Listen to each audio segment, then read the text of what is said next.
Idrus pergi ke arah Harpawa, tetapi kemudian menelusuri sungai ke arah laut memasuki Kapuas kecil sampailah ke suatu tempat yang menjadi cikal bakal kota Pontianak.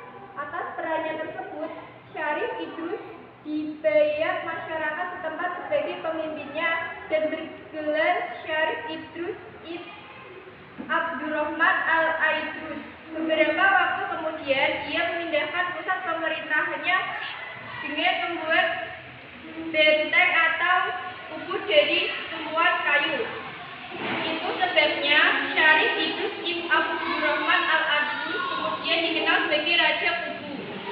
Daerah itu mengalami kemajuan di bidang perdagangan dan keagamaan sehingga banyak para pedagang yang berdatangan dari berbagai negeri. Versi lain masuknya Islam di Kalimantan tidak lepas dari peran Habib Hussein Al-Khori, ayah dari Sultan Syarif Abdurrahman Al-Qadri. Kerajaan Islam Pontianak dibentuk pada 14 Rajab 1184 atau 20 Oktober 1771 ditandai dengan pendirian rumah sederhana dan tempat beribadah. Syarif Abdurrahman dinobatkan sebagai Sultan Pontianak dengan gelar Syarif Abdurrahman Ibn Al-Habib Al-Qadri pada tanggal 8 bulan Sya'ban 1900. Abdurrahman Al-Qadri bin Syarif Al-Habib Hussein Al-Qadri Jamalulai sendiri sebenarnya lahir di Kesultanan Matan, sekarang Ketapang.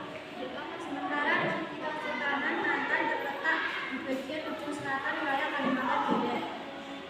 Saat itu wilayah Matan merupakan salah satu pelabuhan dagang yang banyak disinggahi baik oleh para pedagang dari wilayah berbagai wilayah. Beberapa waktu kemudian Habib Hussein dan keluarga pindah ke Galang Herang wilayah Mempawah pada tahun 1755 yang berada dekat pesisir. Di Mempawah yang berkuasa adalah Oku Gai Menambung. Tujuannya kepindahan tersebut adalah masalah perdagangan dan berdakwah. Selanjutnya Syarif Abdurrahman merantau menambah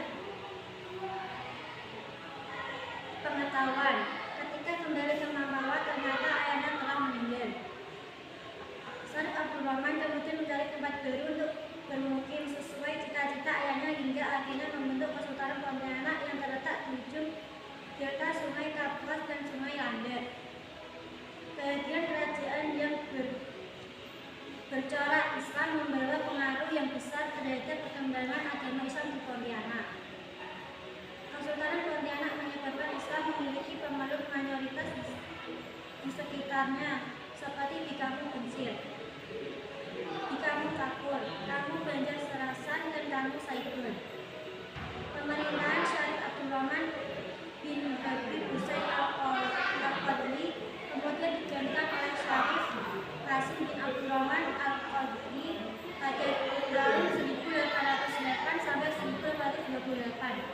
Selanjutnya Kesultanan Pontianak diberi pemerintahan para raja atau sultan keluarga Habib Hussein Al-Qadri. Banjar Kerajaan Banjar Kasim ada. Pada banyak teori yang membahas tentang proses masuknya Islam ke Kalimantan.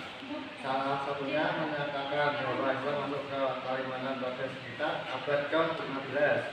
Pengaruh Islam dibawa oleh Sunan Bonang dan Sunan Giri. Islam juga dibawa seperti mengabulkan atau Khatib Bayan. Munculnya kerajaan Islam di Kalimantan Selatan ditandai dengan berdirinya Kesultanan Banjarmasin 15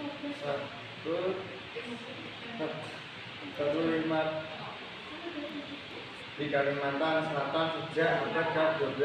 Setelah berdirinya kerajaan secara Hindu yaitu negara kepada Hikayat Lampung Mengtorat atau Hikayat dan pada digunakan untuk membantu menelusuri terbentuknya negara Jepara yang awalnya berpusat di adalah seorang saudara Hikayat tetapi bukan tentang keturunan raja. Berdasarkan sistem kasta, dia tidak mungkin menjadi raja. Praktikanya dia memiliki kekuasaan dan pengaruh yang mirip seorang raja. Ketika Arya menghubungi wafat, pengertiannya adalah Ampu Jatimika yang kemudian menjadi raja pertama negara Dipada untuk menutup kekurangannya yang tidak berasal dari keturunan Raja Ampu. Jatimika banyak mendirikan bangunan seperti candi, Bajirung, keraton, dan acara laki-laki dan perempuan yang ditempatkan di candi warga negara kepada kewajiban menyembah cara tersebut. Sebelum Ampu Jatimika wafat, ia berwasiat agar kedua anaknya, Ampu Mandastana dan Lambung Mangkurat, tidak menggantikannya karena bukan keturunan raja. Namun, Lambung Mangkurat berhasil menyiasati mencari pengganti sosok raja. Caranya, ia menikahkan anak Ngabedi Hilir atau saudara angkat Lambung Mangkurat, yaitu Putri Junjung Buih dengan Raden Putera, seorang pangeran dari Majapahit. Setelah menjadi raja, Raden Putera memakai gelar Pangeran Suryanata, sedangkan Lambung Mangkurat sebagai Mangkubumi.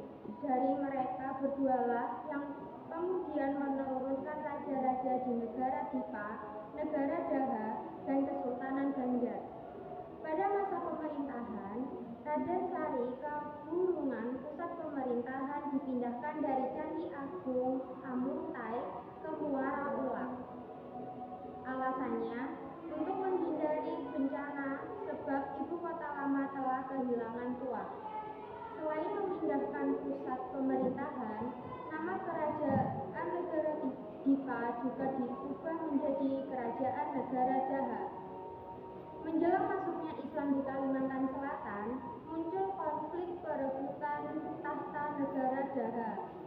Peristiwanya bermula ketika terjadi pertentangan dalam kedua istana antara Pangeran Samudra sebagai pewaris sah Kerajaan Daha dengan pamannya, Pangeran Temenggung. Ketika Raja Daha Sukarama Samudra